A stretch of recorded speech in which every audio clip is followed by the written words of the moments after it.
नमस्कार। Next 9 news देख रही हैं आप और मैं हूं आपके साथ प्रज्ञा सिंह। आज की इस खास रिपोर्ट में हम बात करने वाले हैं राजस्थान की सियासत की। राजस्थान की सियासत लगातार गर्माती हुई दिखाई दे रही है क्योंकि पूर्व डिप्टी सीएम सचिन पायलट ने अपनी ही पार्टी के खिलाफ मोर्चा खोल दिया है। जी हाँ, सचिन पायलट की जनसंघर्ष यात्रा कल खत्म हो चुकी, लेकिन सचिन पायलट ने अब सरकार को 15 दिन का अल्टीमेटम दिया है और साथ ही यहाँ पर मुख्यमंत्री अशोक गहलोत के सामने 3 शर्तें भी रख दी हैं। इन शर्तों के पूरा होने के बाद ही वो पार्टी के साथ जुड़ेंगे। अगर ये 3 शर्तें पूरी नहीं हुई तो सचिन पायलट पार्टी को एक बड़ा झटका दे सकते हैं। इस बात के बारे में उन्होंने कहीं ना कहीं अपनी प्रेस कॉन्फ्रेंस में भी एक इशारा कर दिया था। जिस तरह से उन्होंने अशोक गहलोत को लेकर अपनी नाराजगी जाहिर की, सचिन पायलट और उनके कैंप के विधायकों पर जो आरोप गहलोत ने लगाए उससे लेकर भी वो अशोक गहलोत पर भड़कते हुए नजर आए और इसी को लेकर उन्होंने जनसंघर्ष यात्रा की भी शुरुआत की। यात्रा अजमेर से 11 मई को शुरू हुई और 15 मई को ये जयपुर में खत्म हो गई, लेकिन सचिन पायलट ने एक और अल्टीमेटम पार्टी के हाईकमान को 15 दिनों का दिया है। 15 दिनों में अगर सचिन पायलट की 3 बड़ी शर्तें पूरी नहीं की जाती हैं तो वो फिर विद्रोह कर सकते हैं। उन्होंने सीधे सीधे ये बयान दिया है कि सच के आगे वो यहाँ पर जो भी सामने आएगा उसके आगे वो झुकेंगे नहीं। क्या है वो मांगे, वो आपको बता देती है। तो दरअसल आपको बता दें कि अशोक गहलोत ने अपनी जनसभा में माफ कीजिएगा, यहाँ पर उन्होंने अपनी सचिन पायलट ने सोमवार को जयपुर में आयोजित जनसभा में गहलोत सरकार को 15 दिन का अल्टीमेटम दिया है और साथ ही खुली चुनौती भी दे दी है।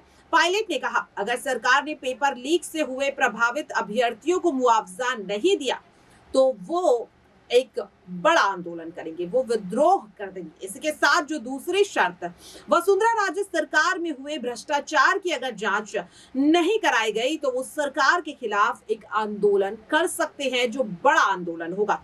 इसके साथ जो तीसरी शर्त सचिन पायलट ने रखी है, उनका कहना है कि आईपीसी माफ कीजिएगा आरपीएससी की वर्तमान व्यवस्था को भंग करने की मांग सचिन पायलट ने गहलोत सरकार के सामने साफ तौर पर रख दी है। यानी कि सचिन पायलट पूरी तरह से बगावत के मूड में नजर आ रहे हैं। उनका साफ तौर पर कहना है कि अगर अशोक गहलोत और उनकी सरकार ने सचिन पायलट द्वारा रखी गई इन 3 मांगों को, इन 3 शर्तों को पूरा नहीं किया तो अपनी ही पार्टी के खिलाफ एक बड़ा आंदोलन शुरू कर देंगे। यानी कि अब यहाँ पर अगर बात करें तो कांग्रेस पार्टी के हाईकमान की मुश्किल बढ़ने वाली है। जहां एक और कर्नाटक विधानसभा चुनाव के बाद पार्टी के बीच ये कंफ्यूजन है कि आखिरकार वो सिद्धारमैया या फिर डीके शिव कुमार में से मुख्यमंत्री किसे बनाए, तो वहीं अब दूसरी ओर राजस्थान में भी उनके लिए एक बड़ी कठिन समस्या खड़ी हो चुकी है क्योंकि सचिन पायलट जो अब तक कांग्रेस के चहीते थे, जो कांग्रेस को मजबूत करने का काम कर रहे थे, आज उन्होंने अपनी ही पार्टी, अपने ही नेताओं के खिलाफ जंग छेड़ दी है। और सचिन पायलट के बगावती तेवर ये साफ इशारा कर रहे हैं कि जब तक अशोक गहलोत और पार्टी के हाईकमान उनकी इन मांगों को पूरा नहीं करते हैं, वो पार्टी में वापस नहीं आएंगे। यानी सचिन पायलट पूरी तरह से बगावत करते हुए नजर आ रहे हैं। अब ऐसे में सवाल ये उठ रहा है कि अशोक गहलोत क्या करेंगे?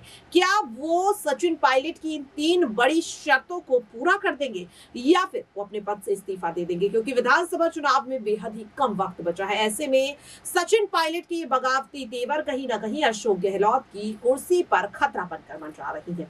अपनी राय कमेंट बॉक्स में जरूर शेयर करें और बाकी ऐसी तमाम खबरों के लिए देखते रहें नेक्स्ट 9 न्यूज। नमस्कार।